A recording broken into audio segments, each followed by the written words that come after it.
at what time did you seriously consider, hey, maybe this isn't something,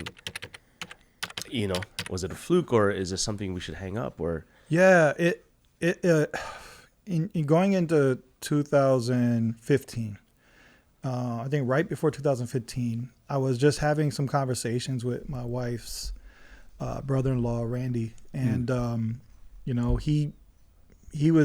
he had a construction business as well. He just got an ABC license, and a lot of what we were doing, I couldn't get us to the next level to charge what we needed to charge because I didn't have a license.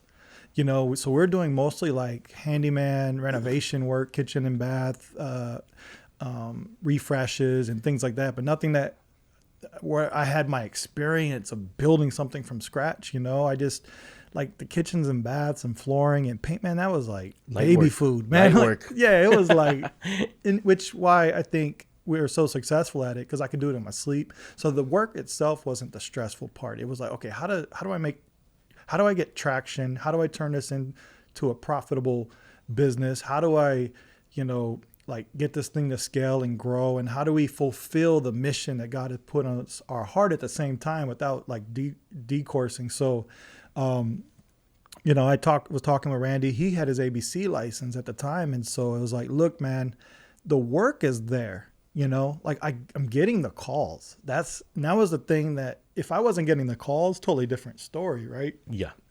Like God was showing us that, the opportunity is there. It's just, it was just getting into a place of accountability and responsibility of like how to handle these opportunities. And so I just, transferred what I could to and partnered with him and his company. And he wanted to start a new building company that I could, help lead from internally. And so we partnered with them for a year, but we left all things new open and alive and still running with really just not operating out of it, just kind of this entity just chilling for like a year. Yeah. So that was what was happening in 2015. After, I'm assuming that was successful in a sense, and there was a time that you would have to have left that company or that partnership, right? Was there a reason, or what was the reason or tipping point of like, hey, I think we're healthy again? Through that year, I gave my all to serving versus leading in a sense. So serving his company, whatever I could.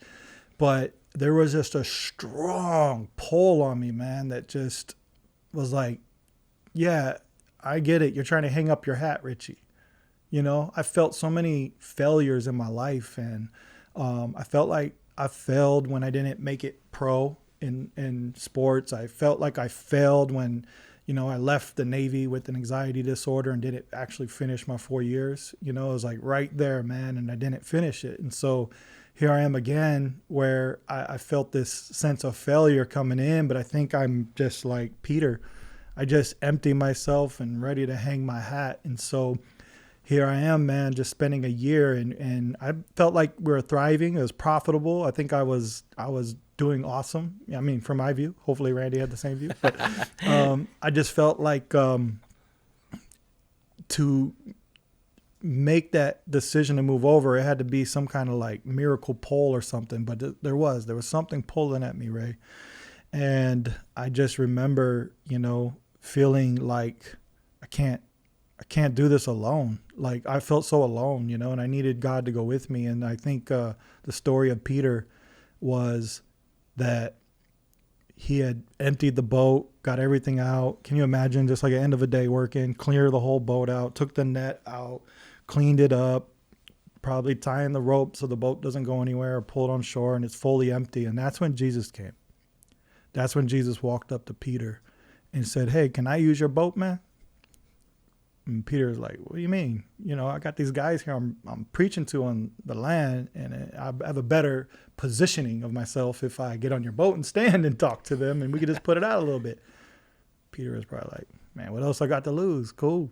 So he pushed it out, and that really resonates with my story because, I was in a place where I had to empty my boat, my vessel being me, and I totally gave up everything. And I think God wanted me to have that heart.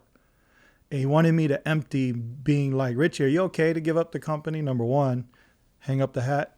Are you ready to just like let me run the show and stand on the boat, or are you going to keep doing it on your own? Like, and that's where I was doing it on my own. I was doing all this stuff on my own. And, you know, people were applauding, and I helped encourage, and yeah, awesome. That's a good, nice picture. It's a good project. But inside, man, like in what, you know, financially, the profit margins just weren't there to survive what we needed to survive on in Hawaii. So, and with the kids we had, 4 kids. And so it just was really challenging. So just being like Peter, man, and just saying, here, that's what 2015 was for me. Jesus, here's my boat, man. Like, I want you to have it. It's going to sit right there. You can stand on it, do whatever you want to do. It's all you. I got nothing left. And that's what it was.